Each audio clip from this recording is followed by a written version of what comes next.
함께 말씀 보시겠습니다. 창세기 44장 16절의 말씀입니다. 창세기 44장 16절 말씀입니다.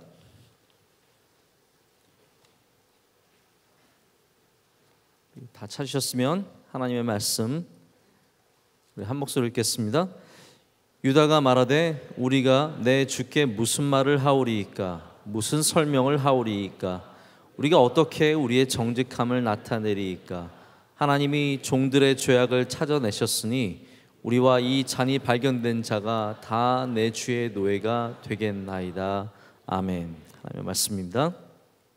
오늘 전 여러분과 함께 마침내 어른이 되었다라는 제목, 마침내 어른이 되었다라는 제목으로 하나님 주신 은혜를 나누고자 합니다. 오늘 먼저 앞에 있었던 모든 축하를 받으시는 분들 다시 한번 축하드리고 또 축복하고요.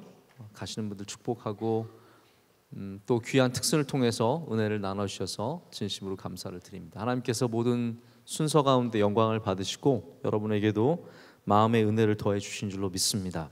자, 이제 말씀의 은혜를 받아야 될 텐데요. 제가 오늘 마침내 어른이 되었다라는 제목을 정하고 말씀을 준비한 이유는 오늘부터 이 비전 집회를 시작하는 시리즈 설교가 시작되기 때문입니다. 지금 오늘부터 10월 12일이죠. 오늘 10월 12일 오늘부터 다음 달 거의 말까지 우리 청년대학부 교육자들이 계속해서 한 주 한 주씩 빌더라는 주제, 세우는 사람, 하나님의 귀하신 일들을 세우는 사람들의 주제를 갖고 빌더라는 주제로 이거 이야기 나누셨어요? 아직 안 나누셨어요? 제가 해야 되는 거예요, 그러니까요. 네. 왜냐하면 이거를 제가 처음에 잘 닦아놔야 또 우리 목사님들이 말씀을 전하실 때 여러분들이 잘 연결이 될 수 있기 때문에 제가 좀 설명을 드릴게요. 이번 여름에 제가 뭐 이렇게 막 의도를 한 건 아니었어요. 그때 여름에도 제가 여러분께 잠깐 설명을 드렸지만 저는 여름이 우리 영적으로도 굉장히 은혜 받을 수 있는 시기라고 생각을 하거든요. 우리가 여름 수련회 때 사실 얼마나 은혜를 받습니까? 그렇게 보면은 여름이 은혜를 받을 수 있는 기회이기 때문에 여름을 그냥 놀면서 보내는 거는 참 적절치 않은 것 같아요. 오늘 결혼하고도 예배를 와서 참석하는 사람들도 있네요. 네. 결혼식 안 했어요? 설마? 했죠. 그래도 1시에 그렇죠? 네, 감사합니다. 김정민 형제 오늘 결혼했는데 예배 드리고 가려고 그러나 보네요. 그래서 제가 여름마다 꼭 뭐를 했어요. 사실 제 마음은 조금 더 많은 걸 해보고 싶은데 저는 늘 이렇게 제가 하고 싶은 것만큼 하진 않습니다. 제 스타일이 하고 싶다고 확 하는 스타일은 아니에요. 항상 좀 자제하고 좀 누르고 그런 게 있어요. 아마 마다들 첫째들이 좀 약간 그런 성향이 있는 것 같아요. 제 동생 보면 막 질러대거든요. 제 막내들은 막 지르고 아무래도 좀 첫째들은 거기에 대해서 조심하는 부분이 있는 것 같아요. 저는 여름에 뭔가를 꼭 해보길 원했기 때문에 우리가 그래서 청년대학부 때도 서머 유나이티드를 굳이 해가지고 저 그때 막 힘들다는 소리 많이 들었어요. 이거 왜 하냐고. 할 땐 좋아하면서 맨날 할 땐 왜 하냐고 그러면서. 그렇지만 저는 그게 우리 명성교회 청년대학부의 굉장히 중요한 하나의 모습이라고 생각을 했어요. 그래서 제가 새노래 명성교회 가서는 서머 포커스라 그래서 여름에 오히려 더 하나님께 집중하자고 해서 제가 시리즈 설교를 했었는데 제가 왜 그걸 하면서 은혜를 받았냐면 제가 새노래 명성교회 할 때는 우리 명성교회도 마찬가지지만 부흥회 우리 안 하잖아요. 우리 작년에도 부흥회 안 했고 올해도 부흥회 안 했어요. 제가 부흥회를 막 열고 그렇게 교회를 저는 끌고 가는 스타일은 아니에요. 오히려 예배가 우리 매일 드리는 예배가 훨씬 더 귀하다고 생각을 하는데 언젠가 부흥회를 할진 모르지만 그래서 대신 뭔가를 좀 했으면 좋겠다고 해서 제가 새노래 명석회 했을 때 서머 포커스를 했는데 한마디로 말하자면은 교인들에게 너무 좋은 시간이었어요. 저에게도 좋은 시간이었고 제가 한 번은 예전에 결혼하고 나서 저희 아내와 함께 이제 미국으로 가면서 새들백 교회 릭 워렌 목사님이 계신 그 교회 가서 예배를 드렸는데 제가 그때 사실 굉장히 문화 충격을 많이 받았어요. 왜냐하면 예배 드리러 들어가는데 안에 들어갔더니 막 이런 중간중간에 다 막 동물들이 있어요. 치타 그리고 뭐 하이에나까지는 아니었던 거, 표범, 뭐 토끼, 물론 모형입니다. 근데 거의 진짜처럼 생긴. 그리고 막 풀들이 막 중간중간에 있고, 더 놀라운 거는 강단 위에 찝차가 올라와 있어요. 찝차. 막 이렇게 험한 터레인을 달리는 그 찝차가 모형이 진짜 차가 올라와서 막 어디 위에 돌 같은 데 서 있고, 그래서 교회를 오는 사람은 마치 아프리카의 어떤 동물들을 보러 온 것 같은, 저는 그래서 이게 참 어떻게 보면은 아무것도 아닌 것 같지만 교인들에게 좀 더 이렇게 여름에도 우리가 더 교회 안에서도 예배를 잘 드릴 수 있고 여기가 즐겁고 좋은 곳이라는 걸 보여주는 굉장히 중요한 어떤 성도를 터치하는 부분이라고 생각을 했어요. 그래서 제가 늘 이렇게 여름에 뭔가를 했던 거예요. 근데 이번에 사실 조금 급작스럽게 했어요. 제가 5월 달부터 준비를 했으면 참 좋았을 텐데 하나님께서 그런 감동을 늦게 주셨어요. 저는 좀 가능하면 안 하고 그러려다가 갑자기 6월 달에 6월 거의 다 돼서 다 지나갈 때쯤 그런 감동이 와서 갑자기 이제 버스를 시동을 걸기 시작하고, 그래서 저희가 버스를 해서 결국은 이제 Build Up the Summer라는 주제로 저희가 말씀을 나누고 그 가운데 세우심의 은혜에 대해서 말씀을 나눴어요. 여기까지 이해가 가시죠? 별거 아닌 이야기를 굉장히 길게 제가 했습니다. 근데 그 세우심이라는 주제, 하나님께서 세우시는 그 일들에 대해서 지난번에도 이제 저희가 교육자끼리 모여서 이런 아쉬움이 있었어요. 왜냐하면 명성교회는 어떤 하나의 주제가 이어져 가는 것은 쉽지 않다는 거예요. 왜냐하면 저희가 여름의 수련회를 통해서, 여름의 수련회 주제 여러분 뭐였어요? 기억나세요? 네. 그렇죠. 좀 쉬웠구나 이번엔. 어쨌든 그거를 하고 나서 바로 9월 특별 새벽 집회를 들어갔잖아요. 9월 특별 새벽 집회는 뭐였어요? 아브라함의 길, 믿음의 길, 아브라함의 길. 뭐가 먼저예요? 네, 믿음의 길, 아브라함의 길. 저도 맨날 하면서도 헷갈려요. 믿음의 길, 아브라함의 길, 아브라함의 길, 믿음의 길. 우리 믿음의 길 해가지고 어느새 여름에 열심히 세웠던 게 다 무너졌어요. 한마디로 말하자면 무너졌다는 말은 좀 잘못된 말이고, 저희가 세웠고 생각했던 많은 것들이 이제 믿음에 눌렸어요. 믿음의 길에 이제 완전 눌려가지고 잊혀졌어요. 그래서 우리 교육자끼리 물론 당연히 믿음의 길, 아브라함의 길 우리가 계속 기억하고 생각해야겠지만 이번에 한번 여름에 주신 은혜를 좀 이어가 보는 건 어떻겠느냐. 뭐 상황이 괜찮아요? 지금 문제 없어요? 여러분이 갑자기 위를 쳐다보면 전 되게 불안해요. 뭐 이상한 소리가 나면서 여러분 위를 쳐다보면 나 피해야 되는 건 아닌가. 꼭 뭐가 떨어지려면 알려주세요. 기도만 하지 마시고. 네. 저는 바텐을 신뢰하지 않아요. 이 위에 바텐이 무게를 뭐 몇천 킬로까지 감당할 수 있다는데 저는 전적으로 신뢰하진 않아요. 오직 하나님만 신뢰하고, 그래서 강단도 약간 더 앞으로 뺐으면 좋겠다는 생각이 들 때가 있어요. 그래서 우리 목사님들과 전도사님들, 청년 대학부를 섬기시는 분들이 이번 비전 집회를 준비하면서 우리가 그 한번 메시지를 이어가 보자. 그리고 저희가 또 새삼스럽게 느꼈던 건 뭐냐면 여러분들이 그냥 우리가 준비한 최상의 설교가 아니라 어쩌면 우리가 갖고 있는 진솔한 얘기들에 훨씬 더 관심이 많다는 걸 깨닫게 되었어요. 그런 거 있잖아요. 네? 우리가 가장 맛있게 요리하는 게 중요한 게 아니라 어쩌면 그냥 정성을 다해 요리하는 게 훨씬 더 마음에 다가오는 거죠. 그래서 이번에 목사님들과 전사님들끼리 이야기를 해서 우리 한 꼭지씩 맞자. 그래서 이 빌더 무엇을 세워가는가. 그래서 이미 다 나왔어요. 그렇죠? 우리 비전 집회까지 강사님들 오시는 그때를 빼놓고는 목사님들과 전사님들이 이미 다 무엇에 대해서 설교하실지 나와서 저한테 딱 주면서 너도 해. 이렇게 된 거예요. 당신도 하십시오. 그래서 제가 오프닝을 맡게 되었습니다. 오프닝을 맡게 된 김하나라고 합니다.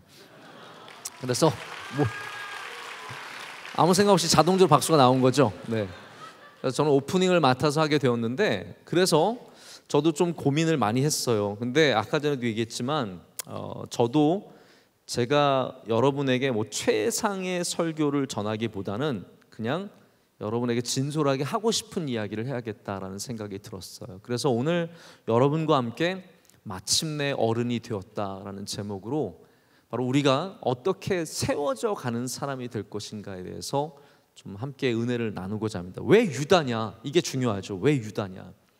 왜냐하면 좀 이따 설명을 드리겠지만 유다는 우리가 어떤 면으로 봐도 이렇게 오늘 말하는 것처럼 이 모든 형제를 대표해서 말하면서 나중에는 베냐민을 위해서 자기가 포로가 되어서 남아있고, 그리고 나중에 이 44장 뒷부분을 가면요, 이 아버지 야곱에 대해서 얘기하는 부분이 나옵니다. 제가 이제 야곱과 이 유다 사이를 너무 짐작하거나 너무 추측하고 싶진 않은데, 성경을 보면은 우리가 이 야곱과 유다의 관계를 어느 정도 생각해 볼 수는 있어요.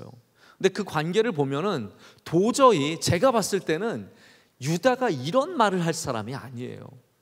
사실 유다는요, 야곱에게 섭섭한 게 많은 아들이에요. 마음에 맺힌 게 많아요. 그런데 이 나중에 베냐민을 위해서, 우리 아버지가 베냐민을 얼마나 사랑하시는데요. 우리 아버지가 만약에 베냐민을 못 보면 얼마나 가슴 아파할 텐데, 내가 베냐민을 놓고 가는 건 말이 안 됩니다. 차라리 나를 잡아 놓으세요라고 얘기하는 부분이 보면은, 아, 유다가 어른이구나. 유다가 넷째잖아요. 그런데 어쩌면 이 12 형제 중에서 가장 어른이구나라는 것을 생각해 보게 됩니다. 그래서 저도 여러분이 지금 우리의 자리가 어떠하든지 우리 모두가 마침내는 어른이 되어야 합니다. 마침내는 어른이 되어야 해요. 여러분, 어른이 되는 나이는 국가에서 정한 술을 먹을 수 있는 연령도 있고 투표를 할 수 있는 연령도 있고 여러 가지 일들이 있습니다. 미국 같은 경우에는 술 먹는 연령이 21세예요.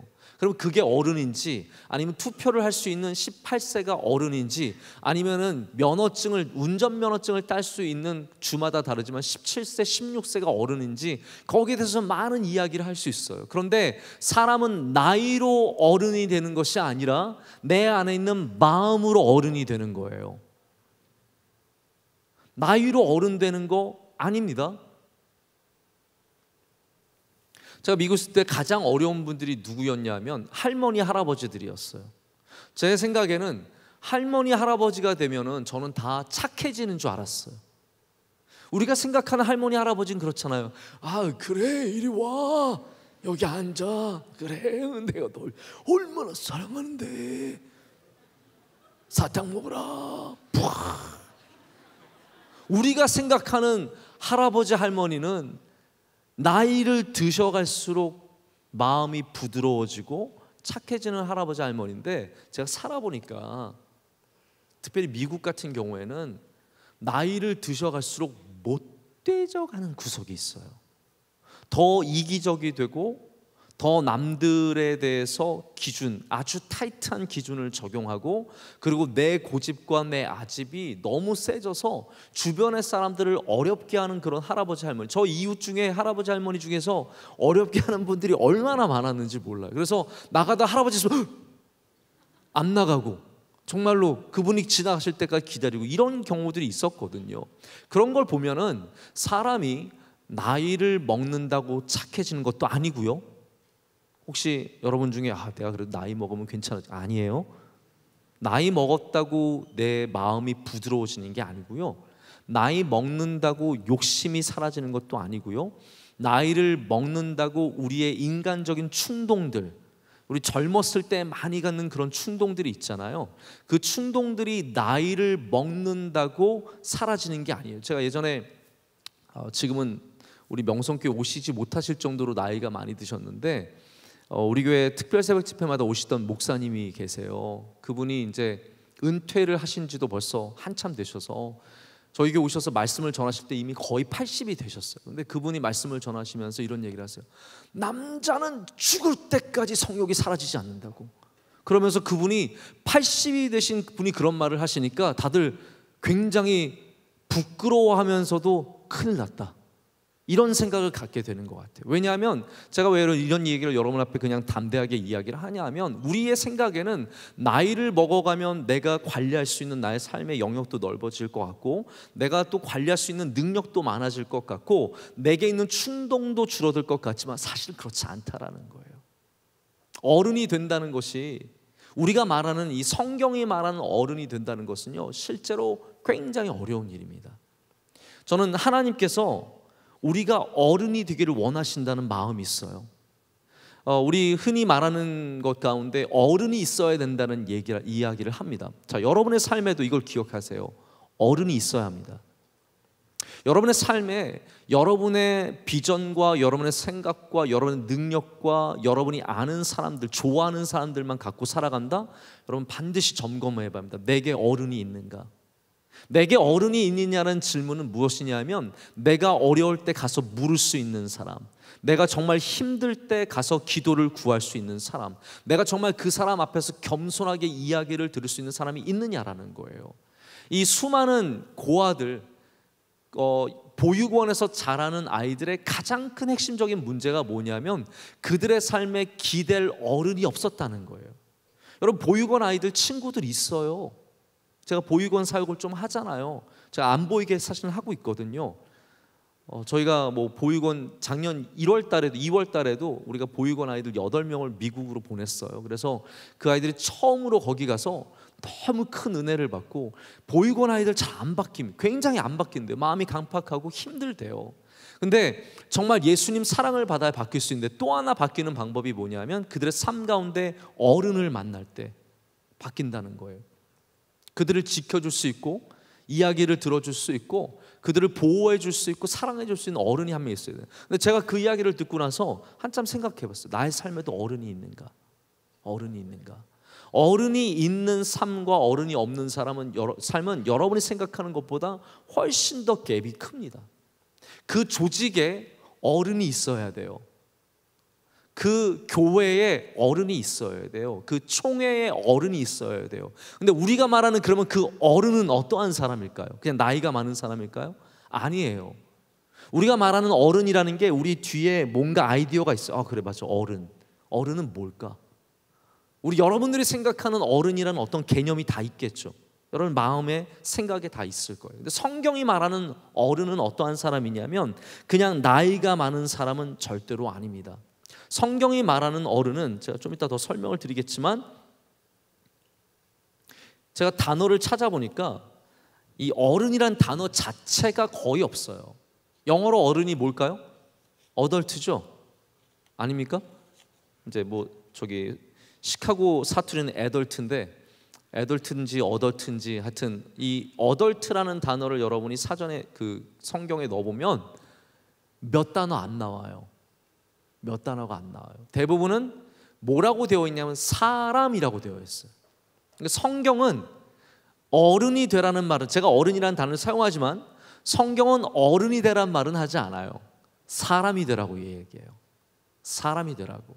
그리고 나서 우리가 보통 생각하는 나이가 많은 어른은 어떠한 사람들이냐면, 성경에 나오는 장로들이에요. 엘더들, 나이가 많아서 지혜가 있는 사람들. 그런데 제가 말하는 어른은 그냥 지혜만 있는 사람도 아니에요. 지혜 있는 사람은요, 그냥 성문 앞에 앉아서 가져오는 문제들을 판결해주고, 누가 옳고 누가 그른지를 구별해주는 일을 할 수 있지만 우리의 삶을 도와주진 못해요. 여러분 아시죠? 재판관들이 지혜롭고 똑똑해서 우리의 삶에 옳고 그름은 지적해 줄 수 있지만, 여러분의 환난과 여러분의 고난을 건져낼 수 있는 힘은 없다라는 거예요. 그 환난과 어려움을 건져내는 사람은 재판관이 아니라 정말 말 그대로 어른인데, 그래서 성경에서 이 어른이라는 단어를 찾아보면 결국은 가는 방향이 뭐냐면, 누군가를 이끌어가는 사람이라고 합니다. 누군가를 이끌어갈 수 있는 사람. 제가 저도 이제 리더십에 대해 관심이 많으니까 가끔 책을 보게 되는데, 비전이라는 거에 대해서 저는 늘 좀 이게 과연 얼마만큼 살아있을 수 있는 언어인가를 생각을 해봤어요. 비전이라는 단어가 예전에는 굉장히 가슴을 뜨겁게 했지만, 지금은 아무리 비전을 외쳐도 글쎄요, 우리들 마음이 움직일까요?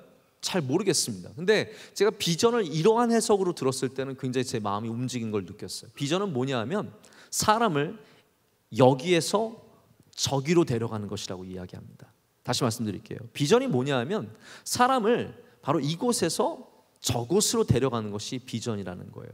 자, 명성교회가 비전이 있다면 우리는 그냥 그게 우리 비전이에요 라고 말하고 바라보는 것에서 그치는 것이 아니라 거기로 가야 돼요. 할렐루야. 이게 무슨 말인지 아시겠어요? 그러니까 우리가 선교가 비전이라고 말하면 정말 그거 가지고 너스레를 떨 수 있습니다. 우리 교회는 선교가 비전이고 선교가 꿈이고 모든 교인들이 선교를 위해서 기도하고, 그러나 선교를 향해서 발걸음을 옮기지 않으면 그건 실제로 비전이 아니라는 거예요. 그래서 정말 좋은 비전을 끌고 갈 수 있는 리더들은 어떠한 사람들이냐면 바로 사람들을 움직일 수 있는, 감동을 줘서 아니면 어떠한 방식으로든지 사람을 움직일 수 있는 사람이라는 거죠. 자, 다시 여기 어른으로 돌아오자면 어른도 마찬가지예요. 어른은 어떠한 사람이냐면 우리를 움직일 수 있는 사람. 자, 보십시오. 오늘 유다가 정말 아무도 예상하지 않았던 유다가, 제가 왜 이걸 강조하냐면요, 우리는 너무 자연스럽게 유다를 받아들여요. 이스라엘 사람들, 영어로는 이스라엘라이트라고 성경에 나와 있지만 우리가 이스라엘 사람들을 만났을 때 너 이스라엘라이트냐? 이렇게 물어보지 않아요. 영어로 뭐라고 물어보겠어요? 너 주이시냐? 라고 물어보겠죠. 너 주냐? 특별히 로마서 이런 데 말씀을 보면 성경에 유대인이나 이방인을 할 때 그 모든 유대인은 다 주라는 단어를 씁니다. J-E-W, Jewish. 주는 어디서 나왔겠어요? 주다스에서 나온 거예요. 주다는 그러면 뭐겠어요? 유다예요. 그렇기 때문에 우리가 지금 이 시대까지도 유대인이라고 부를 때는요, 이 유다의 후손들, 유다 민족이라고 부르는 거예요. 여러분, 남유다와 북이스라엘이 갈리잖아요. 그때 남유다와 함께한 형제가 누가 있을까요? 딱 하나밖에 없어요. 베냐민밖에 없어요. 남유다, 베냐민, 뭔가 어디서 많이 본 것 같지 않아요? 오늘 말씀에 유다가 누구를 위해서 있겠다 그래요? 성경 안 읽으셨습니까? 오늘 유다가 이 그릇이 발견된 사람을 위해서 내가 있겠노라고 했던 사람이 누구예요? 베냐민이에요. 베냐민이라고요. 그래서 남유다가 베냐민과 유다 족속이 딱 남고요, 나머지는 다 북이스라엘 간 거예요. 그러니까 사실 이거 굉장히 의미가 있는 이야기예요. 그래서 그 남유다의 베냐민도 있었지만 유다라고 하는 것은 이 정통성은 이 넷째 유다를 통해서 흐르는 것이고, 결과적으로 유다의 자손 누구입니까? 다윗이고, 다윗의 자손 누구입니까? 예수 그리스도가 되는 거예요. 그래서 예수님이 왜 유다의 혈통에서 나셨느냐, 거기 이유가 있는 거예요. 유다는 어떠한 사람이에요? 오늘 말씀을 통해서 여러분 스스로 한번 결론을 내려보세요. 유다는 어떤 사람일까요? 생명을 살리는 사람. 이게 결론이에요. 어른은 누구냐? 어른은 나이를 먹은 사람도 아니고요, 어른은 잘 사는 사람도 아니고 똑똑한 사람도 아니고 돈 잘 버는 그런 종류의 사람들이 아니에요. 어른은 누구냐 하면 생명을 살리는 사람, 마음이 넓은 사람, 많은 경험을 통해서 자기의 낮아짐을 경험하고, 그리고 마침내는 정말로 남을 위해서 나를 희생할 수 있는. 그래서 마침내 어른이 되었다라는 말은 그냥 내가 21살이 되었어요, 나 이제 술 많이 마실래요가 아니에요. 마침내 어른이 되었다는 것은 이제 나는 투표할 수 있으니까 가서 투표하겠습니다도 아니에요. 마침내 어른이 되었다는 것은 내가 이제 생명을 살리는 사람이 되었다는 거예요. 내가 이제 생명을, 나를 희생하고 누군가를 세워주는 사람이 되었다는 겁니다. 자, 그래서 여러분이 어른이 되셔야 합니다. 할렐루야. 제가 청년부에서 나이가 들어가는 사람들 축복합니다. 사랑합니다. 네, 여러분들이 귀합니다. 35세 이상의 우리 형제 자매님들, 저는 여러분들을 특별히 사랑하고 나중에 기회가 있으면 우리 35세 이상만 아니 또 그러면 또 더 기분 나빠해요. 그러니까 따로 보지 않겠습니다. 네. 제가 그냥 멀리서 축복하겠습니다. 네. 이러면서 축복을 하겠습니다. 여러분, 우리 청년대학부에 대학부도 사실은 고기수가 있죠. 청년 보면 저기수지만 거기선 또 고기수가 되잖아요. 근데 여러분들이 청년대학부 안에서 나이를 먹어갈 때 잘 들어보십시오. 청년대학부 안에서 나이를 먹어갈 때 잘 먹어가세요. 할렐루야. 축복합니다.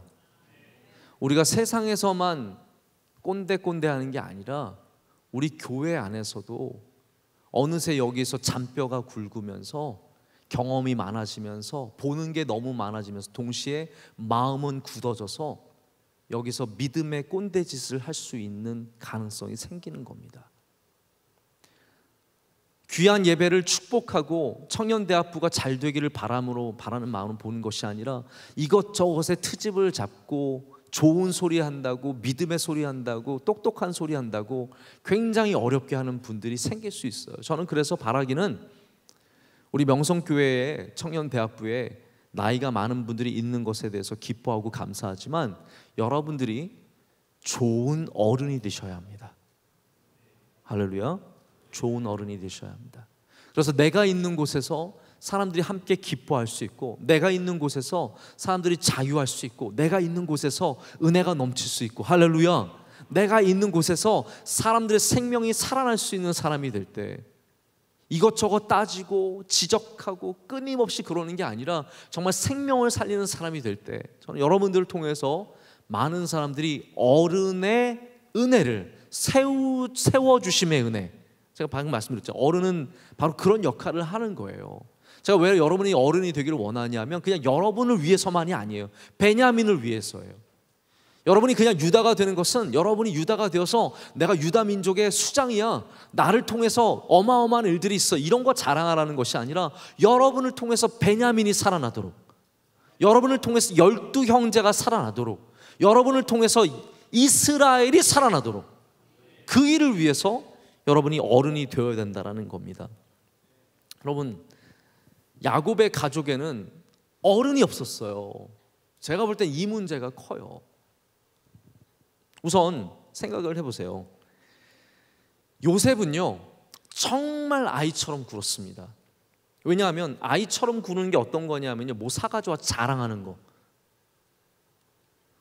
내가 갖고 있는 거 남들한테 막 보여주고 자랑하는 거, 이거 굉장히 철없고 아이 같은 일이에요. 근데 요셉은 어땠냐면 아버지가 요셉에게 어떤 옷을 주었어요? 채색 옷을 줬어요. 형들은 나중에 또 설명을 드리겠지만 레아의 아들들이에요. 첫 4명 레아의 아들들이에요. 레아를 야곱이 사랑했어요? 안 사랑했어요? 그냥 그랬어요. 별로 안 사랑했어요. 그랬더니 레아에서 나온 아들들을 향해서 야곱도 저는 그래서 별로 마음에 안 들어요, 솔직히. 네?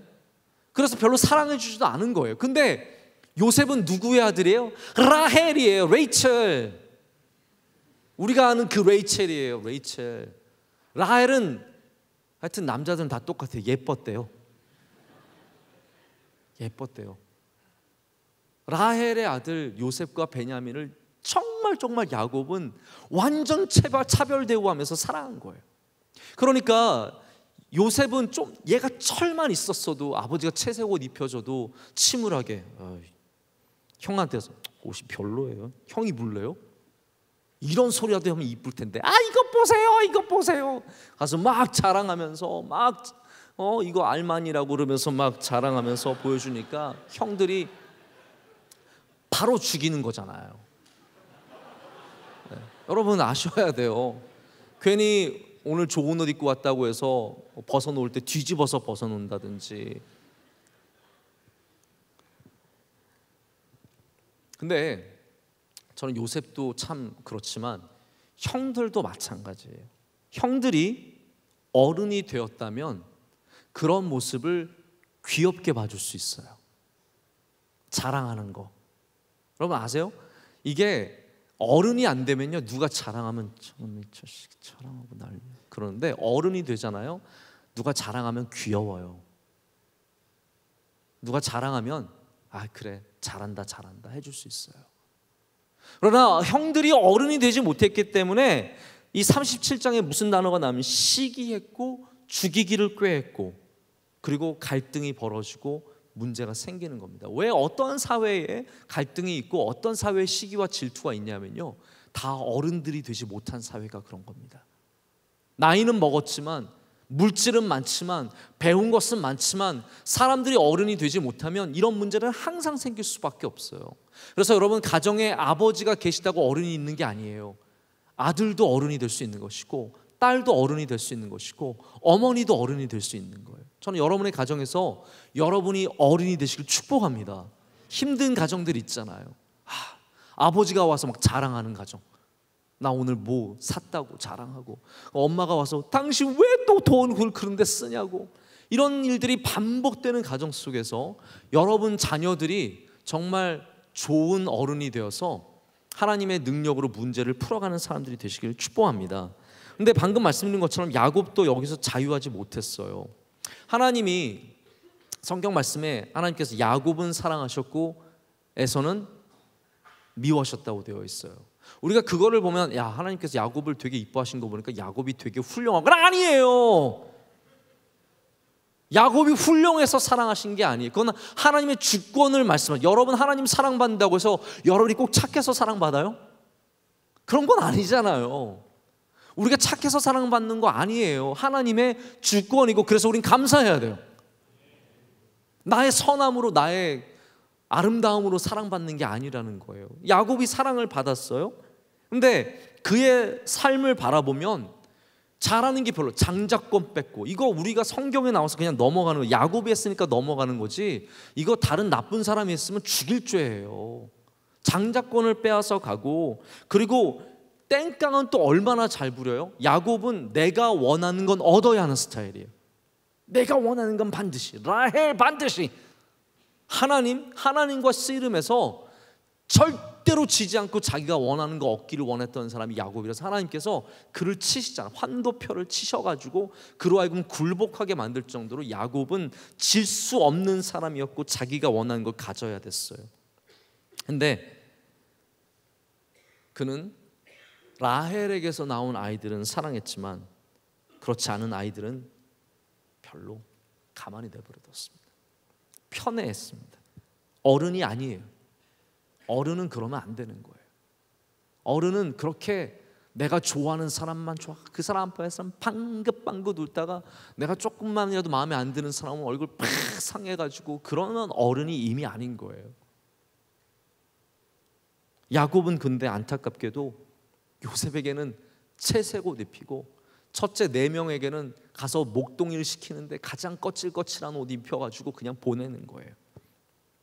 여러분, 어디나 요셉과 야곱과 아이들 같은 사람들은 존재합니다. 어른의 부재가 이 사회의 문제고, 이 교계의 문제고, 우리 삶의 문제이기도 합니다. 여러분의 팀에 어른이 있어야 합니다. 팀장이 어른 역할을 감당해야 합니다. 할렐루야. 팀장들 한번 손 들어보세요. 번쩍 드세요. 따라하겠습니다. 나는 어른이다. 따라하겠습니다. 나는 어른이다. 이렇게 다시 한번. 자, 나는 어른이다. 네, 너무너무 싫은 거 알겠는데 어른이면 또 시키면 또 할 줄 알아야 돼요. 자, 내리시길 바랍니다. 부서장들이 어른이 되어야 하고, 그룹장들이 어른이 되어야 하고, 임원단이 어른이 되어야 하고, 여러분들이 한 명 한 명이 어른이 되어야 합니다. 어른은 이렇게 마음이 넓어서 누군가의 자랑을 기쁨으로 봐줄 수 있고, 누군가의 다름을 편애가 아니라 함께 사랑으로 품을 수 있는 사람이죠. 그런데 이 넓은 마음이 없기 때문에 문제가 생겼던 것입니다. 하나님께서 솔로몬에게 지혜만 주신 것이 아니라 넓은 마음을 주셨잖아요. 솔로몬이 1,000번제를 드리고 하나님, 이렇게 너 뭘 원하니? 저 하나님 전 지혜를 주세요. 야 그래? 너는 진짜 정말 기도할 줄 아는구나. 너는 정말 뭐가 귀한 줄 아는구나. 너에게 지혜만이 아니라 내가 너에게 많은 물질도 주고 능력도 주고 그리고 넓은 마음을 주신다라고 했어요. 넓은 마음을 왜 주십니까? 그 나라의 어른이 되라는 거예요. 그런 것 같아요. 저는 넓은 마음이라는 것은 그냥 좋은 사람 되라는 것이 아니라 네가 이 나라의 어른이야 라고 주님께서, 하나님께서 말씀해 주시는 거예요. 그런데 그는 결코 넓은 마음을 갖지 못했고 넓은 오지랖만 가져가지고 아내를 1,000명, 수천 명의 아내를 두었다가 결국은 그들을 통해서 우상이 들어오고 나라가 완전히 잘못되어 가는 것을 우리는 보게 됩니다. 여러분에게 어른의 넓은 마음이 있기를 축복합니다. 넓은 마음이 있는 사람이 어른. 누가 어른이냐? 넓은 마음이 있는 사람이에요. 요셉이 형들에게 도시락을 주려고 광야로 나갔는데 결국 형들이, 이 넓은 마음이 없는 형들이, 어른이 없는 형들이 요셉을 죽이기로 결정을 하죠. 그러나 마침 지나가는 장사꾼들이 있어서 그나마 유다가 야 우리 죽이지 말자라고 해가지고 그래서 그들에게 제안을 해서 요셉을 팔아서 보내는 겁니다. 그 유다가 처음부터도 바로 이렇게 어떠한 어른의 싹이 보이는 것이 있습니다. 결국은 이 유다는 하나님의 은혜 가운데 어른으로 되어갑니다. 다시 말씀드립니다. 하나님의 은혜 가운데 어른으로 되어갑니다. 어른으로 되어갑니다. 어디나 항상 조금 더 잘난 사람은 있습니다. 레아와 라헬을 한번 생각해 볼게요. 누가 더 괜찮은 사람이었습니까? 라헬이 누가 봐도 괜찮았어요. 그래서 야곱은 애초에 레아를 달라는 말을 하지도 않았어요. 근데 아버지가 봤을 때는 어때요? 이거 라헬이 먼저 시집가면 레아는 가능성이 없어요. 어느 정도 차이가 나는지 알겠죠, 여러분? 얘는 안 돼. 얘는 가능성이 없어. 그러니까 얘부터 반드시 보내야 돼라고 해서 밤에 몰래 집어 넣은 거예요. 그 다음에 나중에 보고 나니까 레아인 걸 보고 기가 완전히 허무한 거죠. 그런 상태에서 다시 라헬을 구했을 때 바로 라헬을 얻게 되고, 레아는 여러분 생각해 보십시오. 레아는 어른이 아는 남편과 살아가며 얼마나 마음이 아팠을까요? 나를 사랑해 주지 않는, 나의 외모 때문에, 나의 부족함 때문에 나를 기뻐하지 않는, 여러분 그런 아픔을 아세요? 나를 기뻐해 주지 않는 거. 네? 그런 경험이 별로 없나 봐. 무슨 소리야 기뻐하지 않는 게. 저는 가끔씩 그런 경험을 할 때마다 가슴이 이렇게 한 번씩 확확 패이는 게 느껴지거든요. 나를 기뻐해 주지 않는 그러한 느낌을 받는 것은 한 번만 만나도 힘든 일인데, 레아는 바로 그런 사람과 함께 살았습니다. 왜 하나님은 나에게 관심이 없으시고, 왜 나는 주인공, 나는 왜 저렇게 멋지고 아름답지 않고, 나는 왜 주인공이 아니고, 나는 왜 요셉이 아니고, 나는 왜 베냐민이 아니고, 나는 왜 라헬이 아닐까? 아마 레아의 아들들은 어머니의 그 마음을 똑같이 알고 살았을 거예요. 왜냐하면 아버지가 옷을 줘도 형편없는 옷을 주었고, 그들은 늘 멀리 보내서 목동일을 하게 하는 가장 어려운 일들을 감당했던 사람들이었기 때문입니다. 그런데 저는 어른이 되려면 아무리 어려운 조건 속에서도 나를 미워하고 나를 멸시하고 나를 기뻐하지 않는 그곳에서도 하나님을 발견한다면 되는 줄로 믿습니다. 자, 다시 말씀드립니다. 여러분의 삶의 자리에서 어떠한 곳에 있든지 나를 정말로 사랑하시는 하나님을 발견하면 여러분 거기를 지나갈 수 있습니다. 직장이 되었던, 가정이 되었던, 군생활이 되었던, 공부하는 연구소가 되었던, 어느 곳이 되었던, 나를 사랑하시는 하나님을 발견하면 우리는 그 긴, 외로운, 어두운 그 길을 지나갈 수 있다라는 거예요. 유다는 그래서 자기에게 있는 핑계로 무너지지 않았습니다. 우리가 말씀을 보시면 아시겠지만 시므온이나 레위나 이런 사람들은 다 굉장히 문제가 많았습니다. 르우벤은 자기의 서모를 취해서 야곱에게 큰 정말 너무나 큰 죄를 범하게 되죠. 레위와 시므온은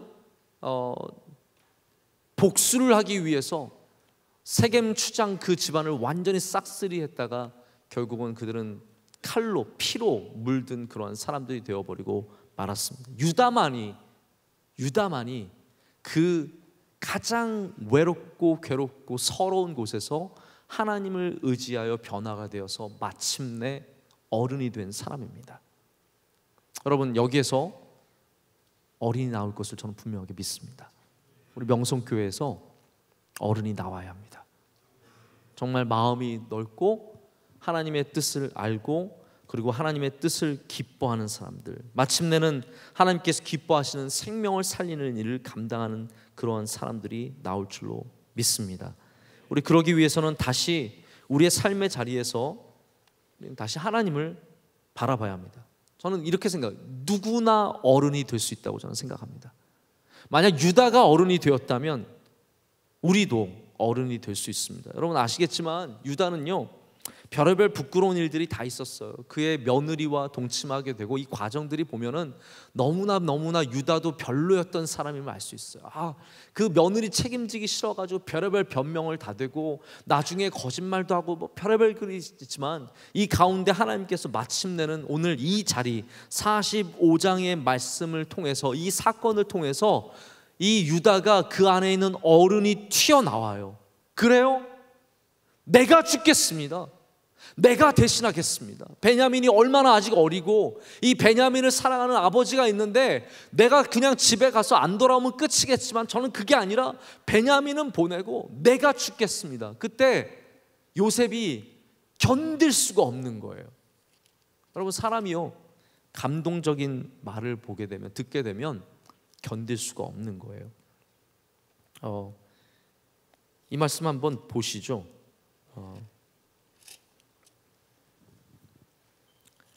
45장 1절 말씀 우리 한번 보시겠습니다. 1절과 2절 말씀 여러분 열고 계시면 함께 다 같이 읽겠습니다.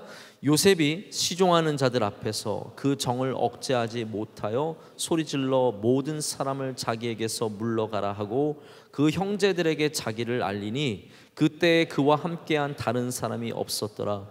요셉이 큰 소리로 우니 애굽 사람에게 들리며 바로의 궁중에 들리더라. 아멘. 여러분 요셉은요 어른을 못 만나봤어요. 그의 형들에게 늘 이렇게 괴롭힘을 당했고 그의 아버지는 자기의 목적을 위해서 수단 방법을 가리지 않는 사람이었고 애굽에 와서도 잘 나가는 사람들이 있었지만 그들의 욕심과 그들의 정욕만 채우기를 원했던 사람 주변에서 살았습니다. 그러다가 이 어른이 된 유다의 이야기를 듣고 나서는 이 사람이 더 이상은 감정을 주체하지 못하는 겁니다. 여러분 그렇습니다. 우리가 왜 하나님 앞에서 우리의 감정을 주체하지 못합니까? 왜 하나님을 만나면 우리가 하나님 앞에 정말 눈물 콧물 다 여러분 눈물 쏟으면 희한한 거 아세요? 콧물이 나와요. 여러분 그래서 울 때 내가 정말 하나님 앞에 울었다라고 얘기할 수 있는 것은 콧물이 나와 그 증거가 있어야 돼요. 콧물이라는 증거를 가져야 진짜 운 겁니다. 왜냐하면 코와 눈은 연결되어 있으니까 여기 다 사이너스 연결이 되어 있으니까 같이 쏟아지는 거죠.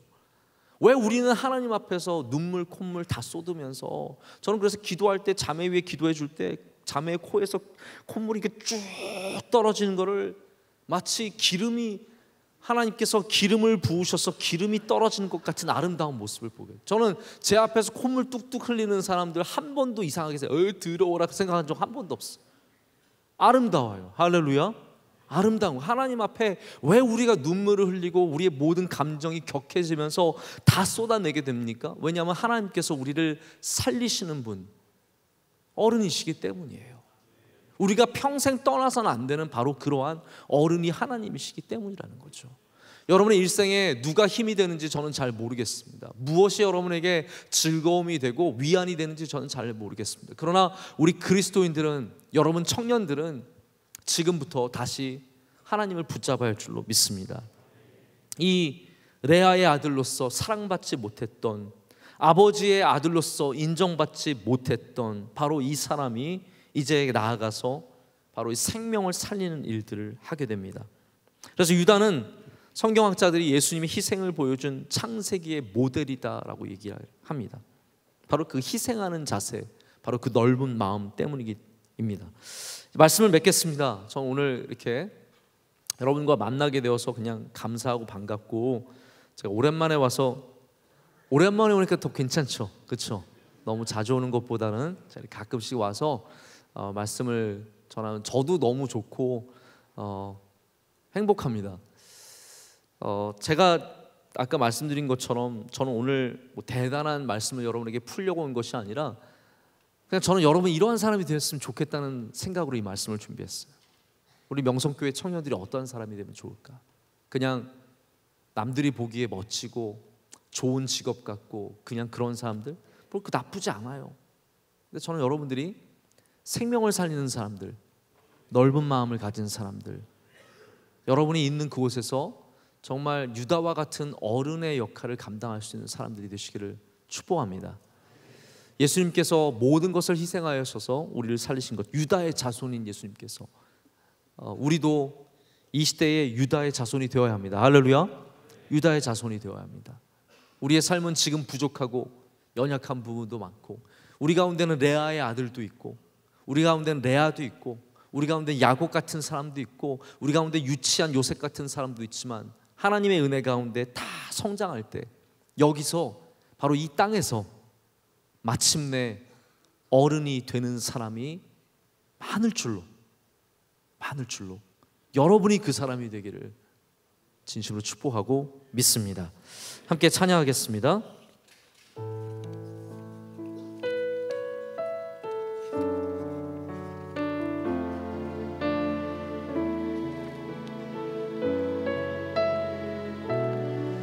긴 어둠 속에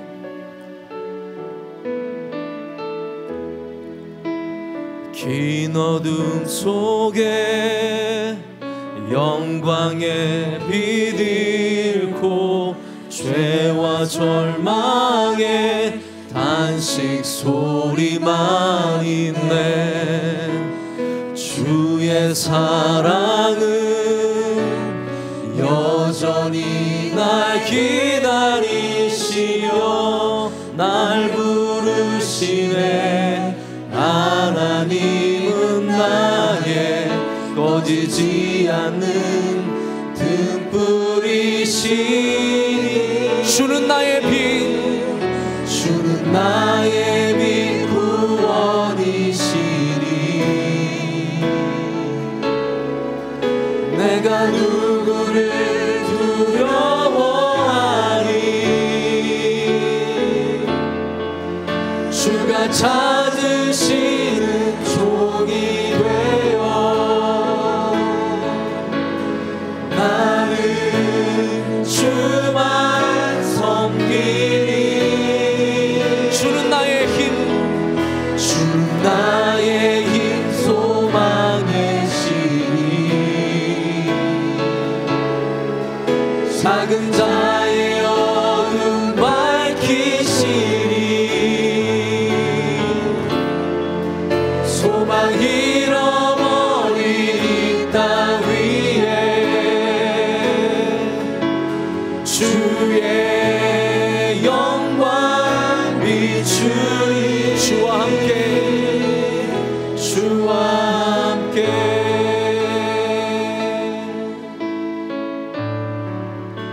긴 어둠 속에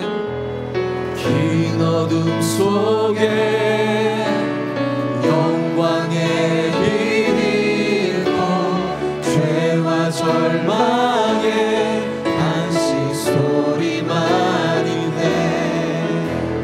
주의 사랑은 여전히 날 기다리시며 날 부르시네. 하나님은 나의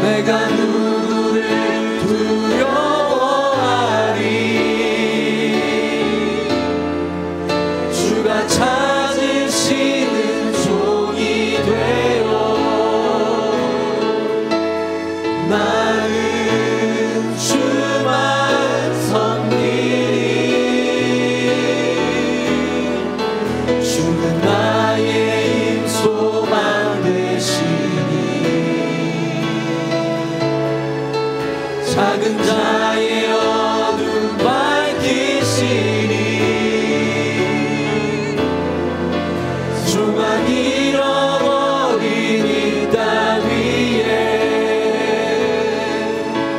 주의 영광 비추 주는 나의 빛 주는 나의 빛 구원이시니 내가 누구를 두려워하니 주가 찾으시는 종이 되어 나는 주만 섬기리 주는 나의 힘 소망 되시니 작은 자의 어둠 밝히시니 소망 잃어버린 이 땅 위에 주의 영광 우리 마지막으로 한번 더 하겠습니다. 주는 나의 빛 주는 나의 빛 구원이시니 나에게 비추어 주시옵소서 내가 누구를 두려워하니 나에게 임하여 주시옵소서 주가 찾으시는 종이 되어 나는 주만 섬기리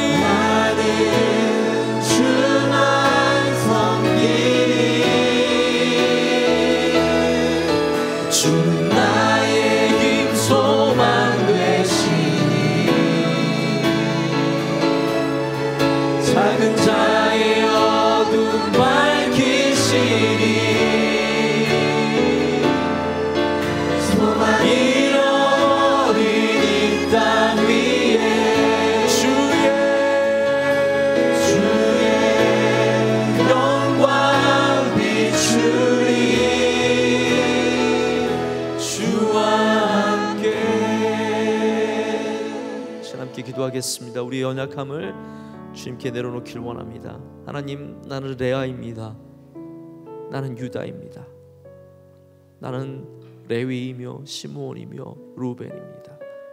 하나님, 그래서 우리는 남이 잘 될 때 너무 힘들었고 자랑하는 사람을 미워했고 나보다 잘 되는 사람을 견딜 수 없었습니다. 하나님, 우리 가운데 아직도 요셉처럼 자랑하는 사람들, 야곱처럼 자기의 욕심만을 위해서 사랑하는 사람들이 있으면 하나님, 이 시간 우리 다 예수님의 모습을 닮은 유다 같은 사람이 되게 하여 주시옵소서. 하나님, 나 대신 베냐민을 살려주시고 내가 가겠습니다. 내가 어른이 되겠습니다. 넓은 마음을 허락하여 주시고 역사하여 주시고, 하나님, 우리나라가 이 많은 정쟁 속에서 넓은 마음을 갖게 하여 주시고 서로 살리는 나라가 되게 하여 주시옵소서. 우리 교회가 살리는 교회가 되게 하여 주시옵고 주님 주신 비전을 갖고 앞으로 나아가게 하여 주시며, 하나님, 주님께서 허락하신 이 땅에서 수많은 주님의 귀한 유다와 같은 어른들이 많이 나올 수 있도록 하나님, 우리 가운데 역사하여 주시옵소서. 하나님, 어른이 되게 하여 주시옵소서. 생명을 살리는 자가 되게 하여 주시고 다시 주님의 밝은 빛 아래서 주님이 주신 힘과 능력을 얻게 하여 주시옵소서. 우리 두 손 들고 주여 삼창하고 기도하겠습니다. 주여, 주여, 주여. 아버지 하나님, 이 시간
하나님 아버지 감사합니다. 주의 사랑하는 청년들, 우리 시대와 같은 흐름으로 떠내려가지 않고 다시 우리의 앵커를 주님 앞에 깊이 내려 받게 하시니 감사합니다. 하나님, 이 시간 주의 사랑하는 청년들에게 성령 충만함의 기름을 부어 주시옵소서. 하나님, 기도할 때 주님 앞에 서서, 우리를 사랑하신 예수님 앞에 서서 요셉이 감정을 이기지 못하고 울며 통곡하며 말했던 것처럼 우리도 주님 앞에서 울며 기도하는 은혜를 허락하여 주시옵소서. 하나님, 우리는 갈 데가 없습니다. 우리는 대단한 사람들도 아닙니다. 주님 더 사랑하게 하여 주시고 주님이 주시는 은혜로 승리하는 인생들이 되게 하여 주시옵소서. 하나님, 여기서 좋은 사람들이 많이 나올 줄로 믿습니다. 인격적으로 잘 잡혀져 있는 사람, 정직하며 정의로우며 하나님을 기뻐하며 이 땅 가운데서 실력과 능력을 가진 수많은 유다 같은 어른들이 많이 나올 줄로 믿습니다. 우리 청년들에게 능력을 더하여 주시고 지혜와 명철을 허락하여 주시며 꾸짖지 말아 주시고 하나님, 많은 지혜를 내려 주시옵소서.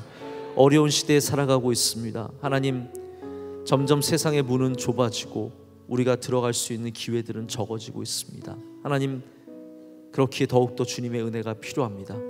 이들에게 창조의 능력을 주시고 또한 견딜 수 있는 힘과 지혜를 주시고, 그래서 이 땅에서 참으로 열매가 드문 이 땅에서 열매를 많이 맺는 모든 주의 사랑하는 청년들이 되게 하여 주시옵소서. 하나님, 모든 그룹마다 기쁨이 있을 줄로 믿습니다. 모이는 팀마다 화목하게 하여 주시옵고 하나님, 은혜가 넘치게 하여 주시옵소서. 부서마다 단단해지게 하여 주시옵고 지쳐있는 사람들 서로 격려하며 함께 나아갈 수 있도록 주님께서 날마다 역사하여 주시옵소서. 우리 임원단과 함께 하셔서 사랑하는 임원단 주님께서 늘 주의 품에 품어주시고 목사님들, 전도사님들, 우리 귀한 실행위원, 장로님, 집사님들 한 분 한 분 하나님께서 주의 손으로 붙잡아 주시며 바른 길로 선한 길로 인도하실 줄로 믿습니다. 하나님, 우리 명성교회 은혜 내려 주시옵소서. 우리 좋은 교회가 되기 위해 몸부림칠 때 하나님 우리와 함께 하셔서 2019년 우리 유종의 미를 아름답게 거두게 하여 주시옵고 비전 집회 가운데 큰 은혜를 경험하게 하여 주시고 많은 변화와 회개가 있게 하여 주시오며 하나님이 기뻐하시는 일들을 향해 앞으로 전진하는 교회가 되게 하여 주시옵소서. 오늘 귀한 특선을 주님께서 기뻐 받아 주셔서 하나님, 그 찬양이 많은 사람들 가운데 기억되게 하여 주시고 고백이 되게 하여 주시옵고 우리들 마음에도 남게 하여 주시옵소서. 또 결혼하는 주님의 귀한 가정들이 있습니다. 하나님께서 아름답게 세워주셔서 영원토록 변치 않는 기쁨과 행복이 흐르게 하여 주시옵고 하나님 잘 믿는 가정들이 되게 하여 주시옵소서. 해외로 가고 군에 입대하는 형제 자매들 다 있습니다. 주님께서 어디를 가든지 동행하여 주시옵고 항상 눈동자처럼 지켜 보호하여 주시옵소서. 오늘 결혼한 가정도 주님께서 주의 장중에 붙잡아 주시며 영광받아 주시옵소서. 하나님, 교회교육 엑스포가 잘 되게 하여 주시옵소서. 추수감사절 통해서 주님 모든 감사를 주님께서 홀로 받아 주시옵소서. 찬양팀과 함께 하여 주시고 하나님 영광 받아 주시옵소서. 이제는 우리 주 예수 그리스도의 크신 은혜와 하나님 아버지의 영원하신 사랑과 성령님의 함께 하시며 임재하심이 이제 주님 앞에서 다시 어른이 되는 길로 나아가는 주의 모든 사랑하는 주님의 성도들 가운데, 청년들 가운데, 주의 일꾼들 가운데 이제로부터 영원토록 함께 하시기를 간절히 축원하옵나이다. 아멘.